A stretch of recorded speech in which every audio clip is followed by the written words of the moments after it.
설교 제목을 이렇게 잡은 이유가 있어요. 본문에 바울이 작별했어요. 그러나 다시 만나고 있어요. 1절을 보시면, 여러분 성경보다 스크린으로 좀 봐주시면 고맙겠습니다.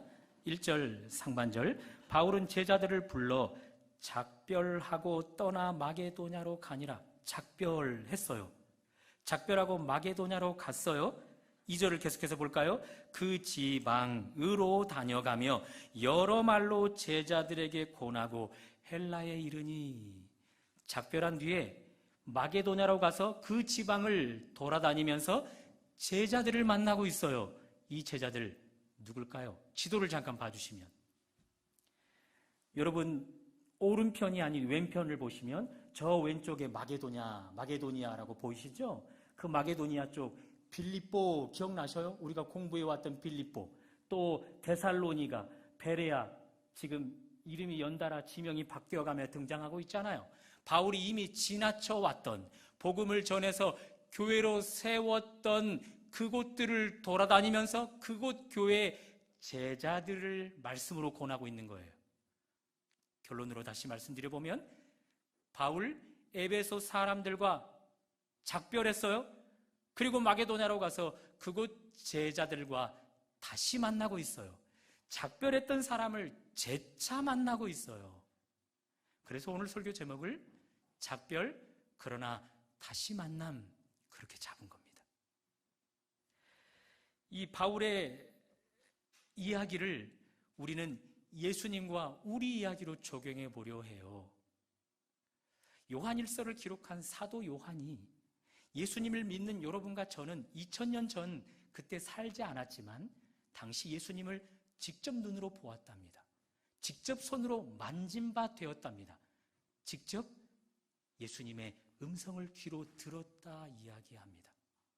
그러나 우리는 예수님께서 십자가에 못 박혀 운명하시는 날 그분과 작별할 수밖에 없었죠.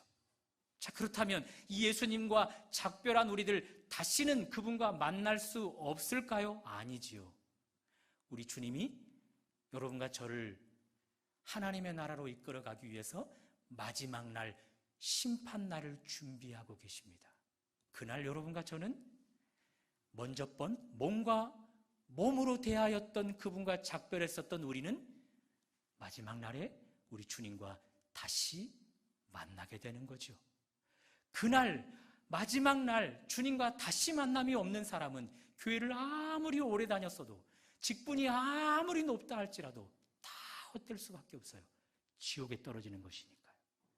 바라기는 오늘 말씀을 듣는 가운데 마지막 날 우리 주님을 다시 만나는 은혜가 있으시기를 주님의 이름으로 축원합니다. 1절은 이렇게 시작합니다. 소요가 그침에 바울은 제자들을 불러 고난 후에 작별하고 떠나 마게도냐로 가니라. 바울이 제자들과 작별하고 있어요. 여기 제자들은 예배소 교회 제자들이에요. 아마 이 작별 참 많이 힘든 시간 아니었을까요? 그동안 정이 들었는데 떠나보내야 하는 섭섭함, 아쉬움, 그것들로 인해 여러 눈물들이 흘러내리는 시간 아니었을까요? 횟수로 약 9년차 사역을 마감하고 북촌교회로 담임 목회지가 결정되어 이곳으로 오는 그날, 저와 9년간 관계를 맺었던 성도들과 헤어지는 일이 너무 힘들었어요. 오랜 동안 정이 들어서 헤어지기가 섭섭하고 아쉬워서 저의 눈에 얼마나 많은 눈물이 흐르는지, 또 성도들의 눈에 얼마나 많은 눈물이 흐르는지 손을 붙잡고 부둥켜 안고 헤어지는 것이 아쉬워서, 그러나 그럼에도 불구하고 그동안 그 쌓아왔던 좋은 감정 때문에 마음을 다하여 서로 축복을 주고받으며 작별을 했었더랬습니다. 바울이 지금 제자들과 그런 작별을 하고 있어요. 그러나 여러분과 제가 주목해 보아야 할 단어는 제자들인데요. 사도행전 18장을 보시면 이미 앞서서 공부했지만 바울이 에베소에 있는 사람들과 일전에 이미 앞선 작별을 해보았어요. 자, 스크린상으로 성경을 쫓아와 보십시오. 사도행전 18장 18절에서 21절까지입니다. 18절 바울은 배 타고, 19절 에베소에 와서, 에베소에 왔어요.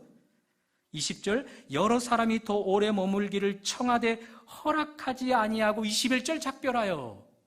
여러 사람과 이미 일전에 바울은 작별했어요. 에베소에 있는 여러 사람들과. 그때 작별하면서 바울은 의미심장한 말을 내어놓습니다. 21절입니다. 한번 다 같이 읽어볼까요? 시작. 이르되 만일 하나님의 뜻이면 너희에게 돌아오리라. 작별하면서 이런 말을 하는 거예요. 너희들과 내가 작별하지만 하나님의 뜻이면 내가 다시 너희를 만나 너희와 함께 시간을 보내겠다. 그런 의미심장한 말을 꺼내놨단 말이에요.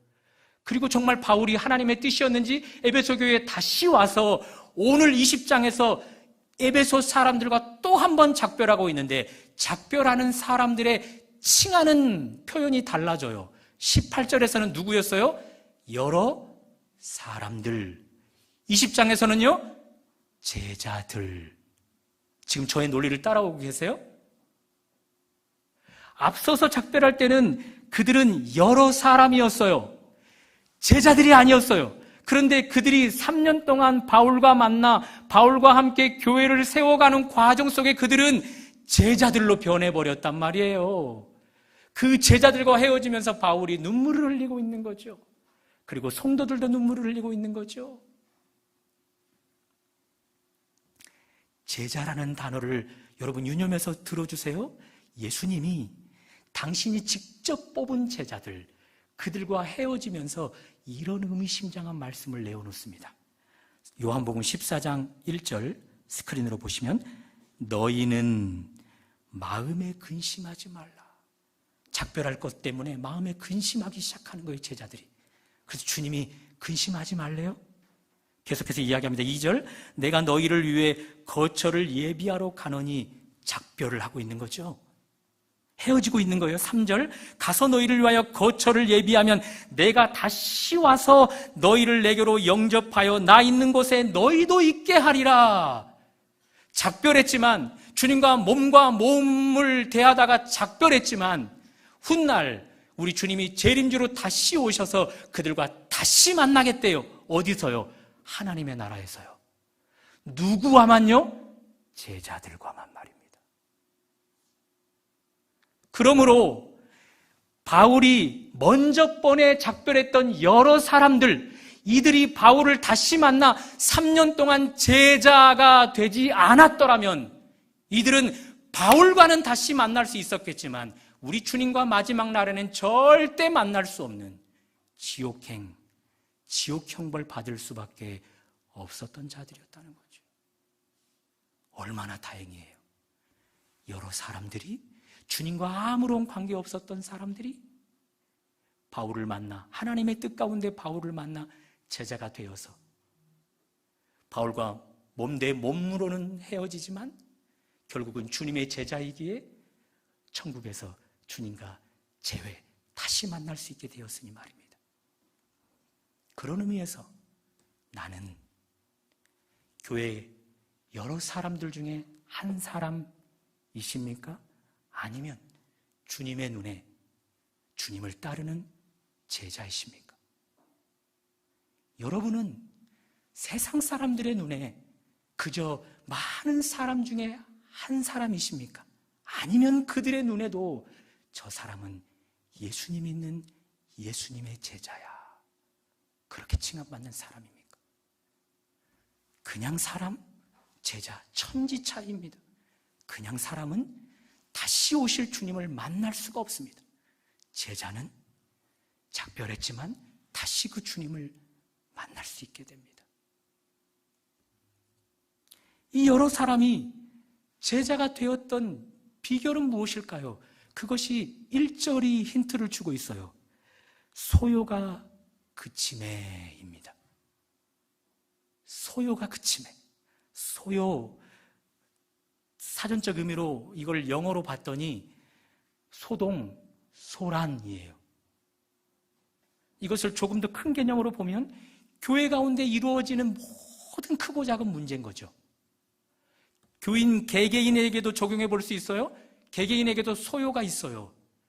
내적인 갈등, 교회 안에서 상대방과의 여러 가지 마찰, 그런 걸로 인해서 마음의 흔들림, 교회를 떠나야 하는가? 머물러야 하는가? 그런 여러 가지 마음의 갈등, 정신적인 소동, 이것들이 다 소요인 거죠. 여러 사람이었던, 3년 전까지만 해도 여러 사람이었던 이들은 바울과 함께 3년 동안 소요가 그치기까지 이 소요를 맞서 싸운 거죠. 무엇으로 맞서서 싸웠을까요? 여러분, 교회 가운데 가장 핵심은 한번 따라해 볼까요? 말씀과 기도라. 사도행전 6장을 공부해 보면서 우리 알게 되었어요.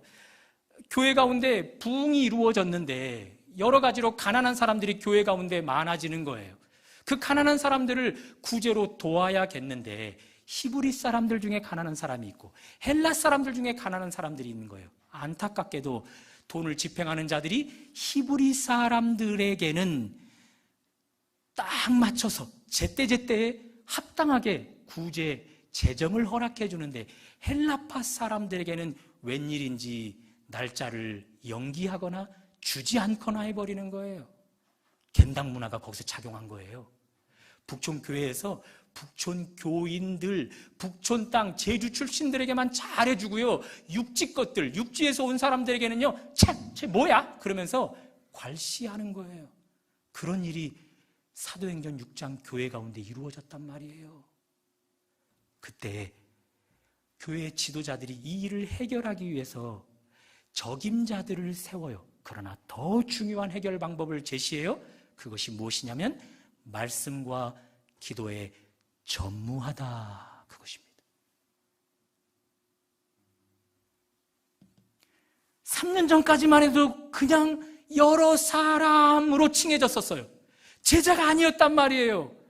그런 이들이 바울과 함께 교회에 일어나는 소요를 그치기까지 그들은 기도를 붙들었고 말씀을 붙들었던 거예요. 기도를 먼저 이야기해 볼까요? 기도의 방패를 들어 세웠던 거예요.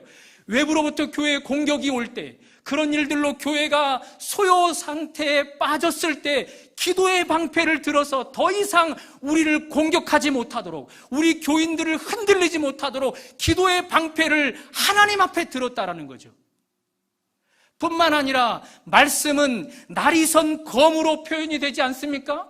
과거 3년 전까지만 해도 여러 사람이었던 이들이 그 교회 가운데 이루어지는 소요 사태를 그치기까지 그들은 날이 선 말씀의 검으로 그들의 내면이 여러 가지 정신적인 고통 또한 영적인 고통을 누릴 때 그것들을 계속해서 자르고 베어내고 깨뜨리고 부서뜨렸던 것입니다. 그런 일들로 교회를 안정세에 접어들도록 했다라는 거죠. 그런 일들로 이들이 제자가 되었던 거예요. 그 결과 이들은 주님을 종말의 때에 다시 만날 수 있는 사람들이 되게 되는 것입니다. 늘 말씀드리지만 북촌교회 너무 좋은 교회예요. 북촌교회 새로 오신 분들은 너무 좋은 교회에 잘 오셨어요. 그리고 등록하신 분들은 너무 좋은 교회에 등록하신 거예요. 전 세계 가운데 이렇게 좋은 장소에 예배당이 서 있는 곳이 어디 있어요? 우리 성도님들 대부분이 열방에서 자비랑으로 선교하시는 분들이에요. 많은 훈련을 받으셨고 또 많은 사람들을 가르치셨고 사역 경험이 있어서 성품적으로 성숙도 면에서 전혀 부족함이 없는 분들로 다수를 이루고 있어요. 그런데 다 좋은 교회에 단점이 딱 하나 있어요. 목회자의 문제예요. 목회자는 문제가 있는 거예요. 그래서 여러분 교회를 선택할 때 다른 걸 보지 마시고 목회자의 단점 보지 마시고 교회의 좋은 모습만 보고 등록을 하시면 좋을 것 같아요. 그러나 여러분 교회는 죄인들이 모이는 곳이잖아요. 이미 여러분과 저 예수님 믿은 순간 용서받은 죄인이 되었지만 여전히 죄성이 우리 안에서 꿈틀거리잖아요. 몸은 커가는데, 몸은 성장했는데 우리 안에 어른 아이가 여전히 남아있잖아요. 그 어린아이가 나의 내면의 소요를 일으키잖아요. 그 어린아이가 나와 교인 관계 가운데 문제를 일으키잖아요. 그것이 교회 전체 문제를 일으킬 때도 있잖아요. 뿐만 아니죠. 상대방 안에 내면 속에 있는 어른 아이가 나와 문제를 일으키고 타인과의 또 문제를 일으키고 교회 전체를 문제를 일으키잖아요. 이런 교회 문제들이 여러분과 저에게 허락되어지는 이유는 성경이 말합니다. 고난받는 것이 내게 유익이라. 이런 일들이 여러분과 저에게 얼마든지 유익이 될 수 있기 때문에 하나님이 허락해 주신다라는 거죠. 어떻게 하면 유익이 되어질까요? 교회 가운데 내 안에 일어나는 소요, 상대방과의 일어나는 소요, 교회 전체적으로 일어나는 그 소요를 볼 때마다 기도의 방패를 높이 세우는 거죠. 더 이상 그것이 우리 교회를, 내 옆에 있는 성도를 넘어뜨리지 못하도록 방어하는 겁니다. 하나님 앞에 기도의 방패를 드는 것으로 말입니다. 뿐만 아니라 내가 받은 말씀의 검, 날이 선 그 검으로 나의 내면이 흔들릴 때 누군가와 관계가 어려워서 더 이상 이 교회 견디지 못하겠다 하고 떠나고자 하는 마음이 들 때마다 말씀의 검으로 그것을 베어내버리는 거예요. 그것을 제거해버리는 거예요. 그것을 도려내버리는 거예요. 그런 일들이 여러분과 저를 제자 되게 하는 것입니다. 그런 일들이 있을 때 여러분과 제가 제자 되어서 결국은 마지막 날 우리 주님을 다시 만나게 되어지는 것입니다.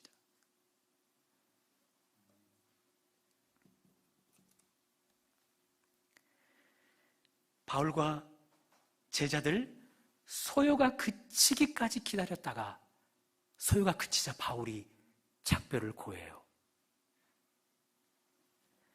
안타깝지만 한국교회는 소요가 그치기를 기다렸다가 작별을 고하기보단 한창 소요 사태일 때 작별을 고할 때가 많다는 거죠. 경험이 있는 분들은 한번 대답해 보세요. 여러분이 여러 가지 이유로 교회를 옮겨 여기에 와 계시다면, 여러 가지 이유로 여러 교회를 떠나 이곳 교회에 등록한 분들이라면 여러분이 그 교회를 떠나실 때 그 교회의 상태가, 소요 사태가 그쳐진 상태였습니까? 한창 소요 사태가 진행되어질 때였습니까? 그 소요 상황 가운데 기도의 방패를 들지 않고 날이 선 말씀의 검을 들지 않고 그 상황에서 작별을 고해버렸다면 여러분은 바울과 다른, 제자들과는 다른 그런 신앙생활을 하고 있는 거죠. 또 여러분이 교회를 섬겼던 그 교회 가운데 누군가가 교회를 작별을 고하며 떠나가실 때가 있었을 거예요. 그때 누군가가 떠나갈 때 그때 그 상황이 오늘 바울의 교회처럼 소요 사태가 그쳐진 상황이었습니까? 아니면 한창 소요가 진행되어지는 그런 상황이었습니까? 그렇게 여러분을 두고 떠나간 사람이 소요 상태에 떠나갔더라면 바울과 다른, 제자들과는 다른 신앙생활을 하고 있는 거죠.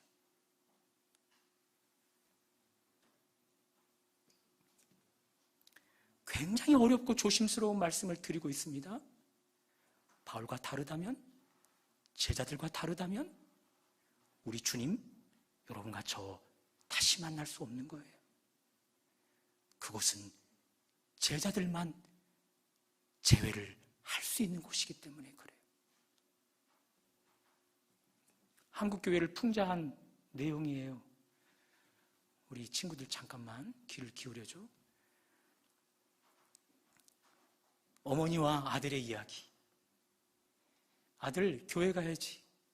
저 오늘 교회 안 갈래요. 아들, 그래도 예배는 드려야지. 저 늘 예배 드리잖아요. 오늘 예배는 쉴 거예요. 아들, 그래도 너를 기다리는 사람이 있고 너를 보고 싶어하는 사람들이 있잖아. 어머니 몰라서 그러는데요, 저를 기다리지 않는 사람이 기다리는 사람보다 훨씬 많고요, 저를 보고 싶어하는 사람보다 보기 싫어하는 사람이 훨씬 더 많아요. 그때 어머니 일침을 놓습니다. 그래도 담임 목사가 교회는 가야지.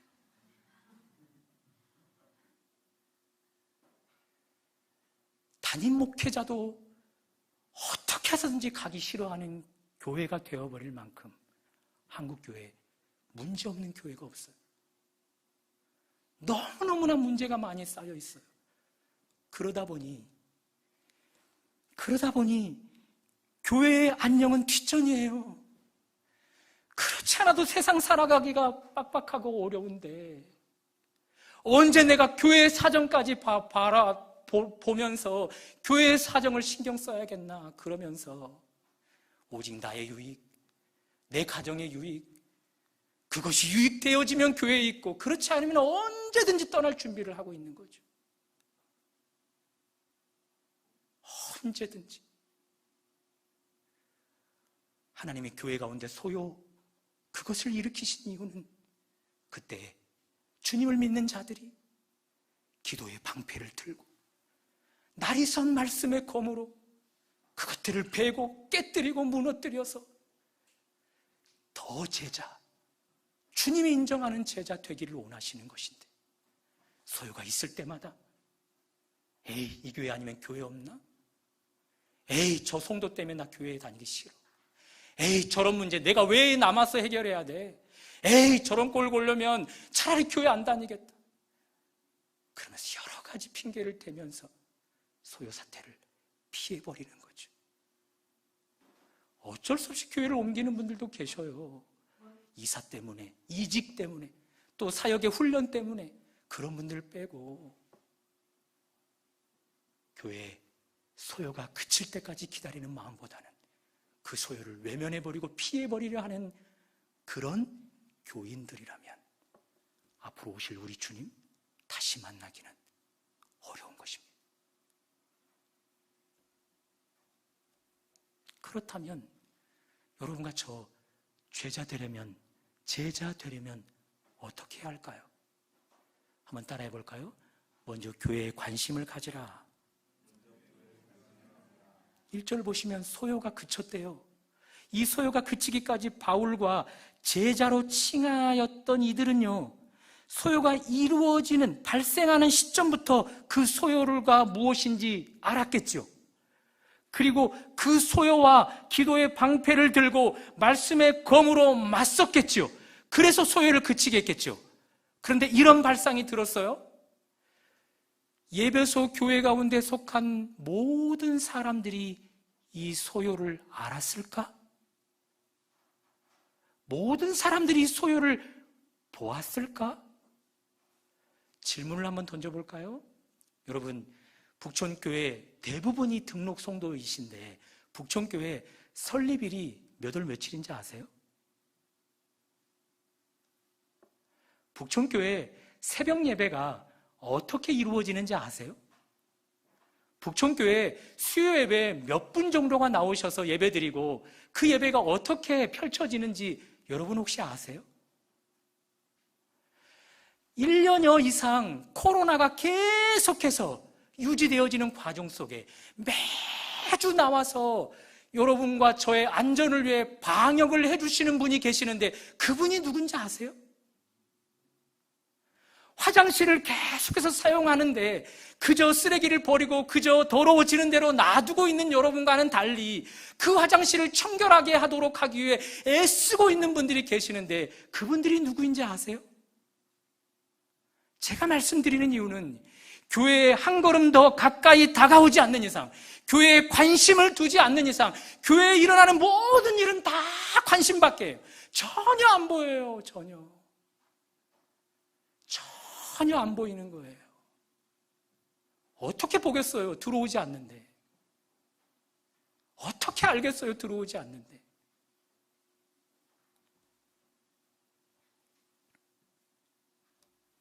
그런 분들이 계시다면 절대적으로 지금 현재 교회와 작별하지 마세요. 왜냐하면 지금 그 상태로 작별하면 우리 주님과도 영영 만날 수 없는 그런 영원한 작별이 돼버리기 때문이에요. 015B 노래 중에 좀 옛날 노래인데요, 이젠 안녕이라는 노래가 있어요. 안녕은 영원한 헤어짐은 아니겠지요. 다시 만나기 위한 약속일 거야. 작별이 영원히 헤어짐이 아니래요. 누군가에게는 작별은 다시 만나기 위한 약속이래요. 교회 가운데 관심이 없어서 그런 상태로 머물러 있는 사람은 결코 지금의 그 상태에서 교회와 작별하면 안 됩니다. 그런 사람들은 주님과도 영원한 작별이 돼버리기 때문에 그래요. 두 번째, 교회 가운데 관심을 가졌어요? 그러면 드디어 교회의 문제가 보이죠. 교회에 일어나는 소요가 보여요. 그 소요에 여러분과 제가 적임자임을 알아야 하는 거죠. 바울 그리고 제자라 칭함받는 이들, 왜 그 소요가 그치기까지 그들은 기도의 방패를 들고 날이 선 검 말씀을 그것과 맞서 대응했을까요? 그들이 그 일의 적임자임을 알았기 때문이에요. 저희 아내가 가끔 이런 말을 해요. 교회 문제가 터질 때, 교회 가운데 어떤 어려운 일들이 있을 때, 사탄이 또 공격해 오네? 그래, 한번 해보지 뭐. 네가 이기나 내가 이기나 한번 해보지 뭐. 그러면서 그 일에 스스로가 적임자로 자청해서 기도의 방패를 들려 해요. 말씀으로 일컬어지는 날이 선 검을 그 문제와 맞서 싸우려고 해요. 그것이 적임자의 자세인 것이죠. 여러분과 저, 우리 교회 가운데 소요, 우리 교인들 가운데 일어나는 소요, 그 일을 해결할 수 있는 유일한 적임자예요. 어떤 일에 여러분과 제가 적임자일까요? 보이는 부분입니다. 유독 내 눈에 띄는 부분, 유독 내 눈에는 보이는 부분. 어떤 분은 교회에 왔는데 위층에서 우리 여자 성도님들이 도마질을 하는 그 소리가 쿵쾅쿵쾅 들려서 그 뒤부터 주방 봉사를 하게 되었대요. 유독 들리는 부분이 있고 유독 보여지는 부분이 있어요. 그 일을 하나님이 여러분에게만 보여주는 것입니다. 그 일을 하나님이 여러분에게만 발견하게 해주시는 것입니다. 그 일의 적임자로, 해결사로 나서도록 말입니다. 무엇으로 해결할까요? 계속해서 말씀드린 것처럼 기도의 방패를 드는 거죠. 말씀의 검을 그것들 가운데 휘둘러 잘라내는 것이지요. 그렇게 교회 가운데 한 걸음 더 다가와 관심을 보이시고 그 관심 가운데 소요가 보이시거든 그 모든 상황 가운데 기도의 방패, 말씀의 검을 들어 주님의 제자라는 칭호 받으실 수 있기를 주님의 이름으로 축원합니다. 자, 이제 제자가 되었던 이들에게 하나님이 주시는 보상에 대해서 보실 겁니다. 4절입니다. 우리 다 같이 한번 읽어볼까요? 시작. 아시아까지 함께 가는 자는 베레아 사람 브로의 아들 소바도와 데살로니가 사람 아리스타고와, 그러면서 7명이 소개돼요. 저는 지금 아리스타고에서 끊었어요. 아리스타고를 이야기해 주고 싶어요. 이 7명은 각각 교회 가운데 대표예요. 특별히 이 대표 가운데 아리스타고가 섞여 있네요. 이 아리스타고 누군지 기억하십니까? 사도행전 19장에서 경기장으로 끌려갔던 두 사람, 가이오와 아리스타고. 여행을 목적으로만, 관광을 목적으로만 바울을 따랐는데 다른 사람들 눈에는 그 아리스다고가 바울의 친한 동료인 것으로 보였던 거죠. 그래서 그에게 해를 가하려고 경기장으로 끌어갔었던 사람, 그가 아리스다고예요. 바울과 전혀 관계없었던 사람이 이제는 교회 가운데 대표로 서 있어요. 무엇이 이 아리스다고를, 바울과도 예수님과의 관계 없었던 그런 아리스다고를 교회 대표 가운데 서게 했을까요? 이유는 한 가지죠. 지난주에도 말씀드렸던 것처럼 내가 경기장에서 죽어가려 할 때 바울이 생명을 던져 자신을 건지려 했다라는 거죠. 그것을 마음에 새기고 그때부터 갈등하기 시작합니다. 나는 관광만을 위해 살아왔고, 나는 인생을 즐기는 것만으로 살아왔는데 도대체 저 바울은 왜 나 같은 사람을 위해 생명을 던지려 했는가? 도대체 저 바울이 믿는 예수는 누구인가? 그때 마음의 요동, 소요가 일어나기 시작했습니다. 두 가지 마음이겠죠? 에이, 잊어버려. 여전히 관광은 즐거워. 여전히 돈을 펑펑 쓰면서 세상을 즐기며 쾌락을 즐기며 살아가. 한 마음. 또 한 가지 마음은, 그래, 너를 위해 생명을 던지려 했던 바울을 뒤쫓으렴, 그의 참 스승이신 예수를 뒤쫓으렴. 그 소요가 일어날 때 그는 앞에서 말씀드린 것처럼 기도의 방패를 꺼내 들었던 것입니다. 그리고 그를 유혹하는 것들을 방패로 막아섰고, 그의 내면에 요동하는 것들이 있을 때, 세상으로 또 향하려 할 때 말씀의 검을 꺼내어서 그 유혹하는 마음들을 베어내버렸던 것이죠. 그날들이 쌓이고 쌓여 결국 교회 가운데 대표로 서게 되었습니다. 그래서 그를 하나님이 성경에 기록하게 하셔서 아리스다고, 각 교회의 대표 중에 아리스다고 그러면서 강조하는 거예요. 여러분, 그런데 아리스다고를 기록할 때 이름만 적지 않아요. 이 7명의 대표를 적을 때 지명을 적어요. 데살로니가 아리스다고. 맞아요? 왜 지명을 같이 적을까요? 동명이인이 있을 수 있기 때문이에요. 아들이 인터넷으로 무언가를 사야만 했어요. 카드가 없어서 엄마 카드가 있기에 엄마 이름으로 로그인을 하고 물건을 샀습니다. 요즘 핸드폰으로 그 택배 이동 경로가 다 나오잖아요. 띵동 울려서 봤더니 그 택배가 이름은 김은경인데 제주 북촌으로 와야 될 택배가 강원도 철원으로 가고 있다는 거예요. 뭐야 이거? 이상해서 회사에 전화했더니 여차 동명이인이 똑같은 김은경이 거의 같은 시간에 거의 같은 제품을 구매해서 아들이 상품을 2개를 구매했는데 하나는 제주도로 오고 하나는 강원도 철원으로 가버린 거예요. 하나님이 아리스다고를 기록할 때 누군가와 절대 헷갈리지 않도록 내가 선택한 자는 나를 위해 기도의 방패를 들고 나를 위해 말씀의 검을 꺼내 들고 세상의 유혹을 쳐내고 제자다운 모습으로 선 아리스다고를 소개할 때 결코 누구와 헷갈리지 않도록 그의 이름 앞에 데살로니가, 그것을 기록하는 것입니다.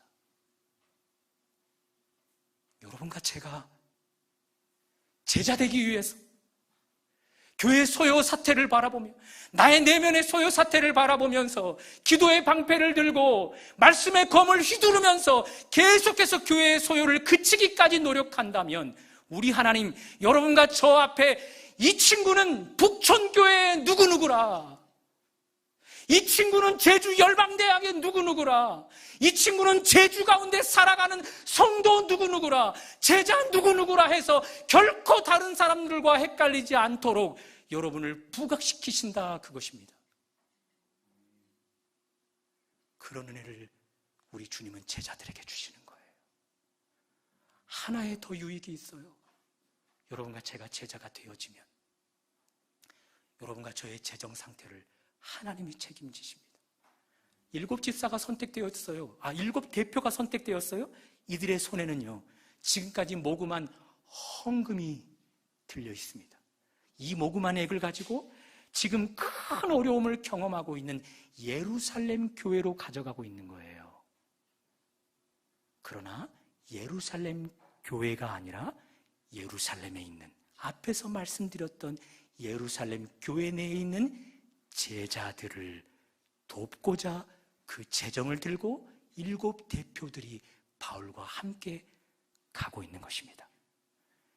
여러분과 제가 내면의 소요, 교회 공동체의 소요, 그것을 말씀의 검으로, 기도의 방패로 맞서 싸우고 그 소요가 그치기까지 애를 쓸 때, 그래서 제자로 여러분과 제가 친해질 때 우리 하나님은 여러분과 저의 재정 상태를 보시고 그 재정 상태가 필요하면 다른 누군가를 통해 그 재정을 채워주신다는 것입니다.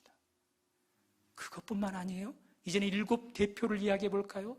7 대표가 교회 대표들로 서기까지 때로는 어떤 교회는 3년, 어떤 교회는 훨씬 더 적은 횟수가 걸렸을 거란 말이에요. 자, 그런데 이런 교회들이 어려운 교회를 향해 재정을 흘려보낼 수 있을 만큼 재정이 자립되었음을 알 수 있죠. 하나님이 어느 교회 가운데 재정의 자립을 허락해 주십니까? 똑같아요. 내면의 소요, 교회 공동체의 소요, 그 소요에 맞서 말씀의 검을 꺼내들고 기도의 방패를 꺼내들어 제자로 칭함받기까지, 그 소요가 그치기까지 애를 쓰는 자에게, 그런 교회에게 재정의 자립을 한순간에 일으켜 주시는 겁니다. 그들이 살아가는 교인들이 재정 가운데 풍성한 삶을 살아가 남에게 그 재정을 흘려보내게 하는 은혜를 허락해 주시는 것입니다.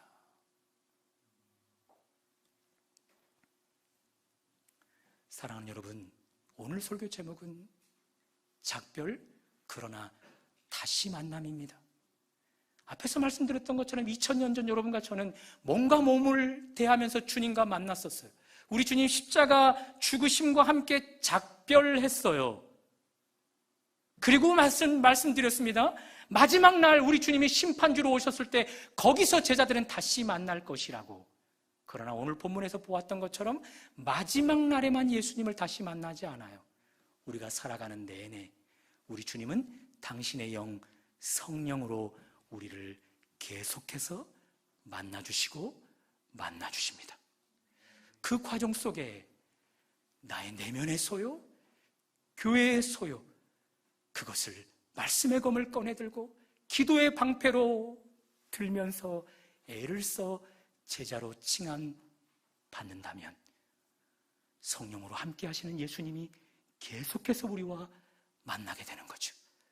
그 결과 우리는 아리스타고처럼 교회 가운데 리더로 계속해서 성장하며 승승장구해가는 삶을 살 것이고, 그런 삶을 계속해서 살아갈 때 재정이 필요하면 재정을 공급받게 하시고, 재정이 풍성해서 누군가에게 재정을 흘려보내는 자 되게 하시는 은혜를 경험하는 것입니다.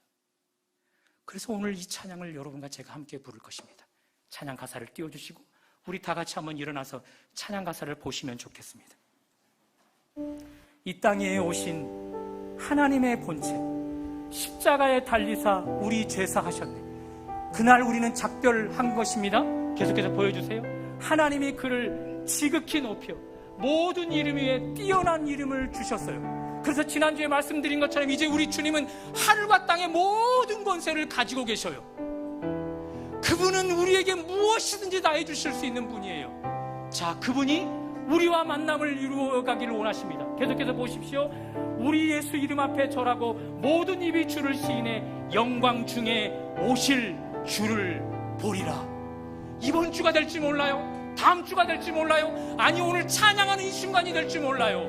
우리 주님이 성령으로 여러분에게 다시 오셔서, 작별하였지만 다시 오셔서 만나주시면 우리 인생은 아리스타고가 되는 거고, 우리 인생은 재정 가운데 하나님의 돌보심을 경험하게 되고, 우리 인생은 마지막 날 저 천국과 그 하늘나라에서 하나님의 위로와 상급을 받으며 살아가게 될 것입니다. 그런 내가 이 찬양을 부르는 내내, 그리고 이 찬양을 붙들고 말씀을 붙들고 살아가는 내내 있으시기를 주님의 이름으로 축원합니다.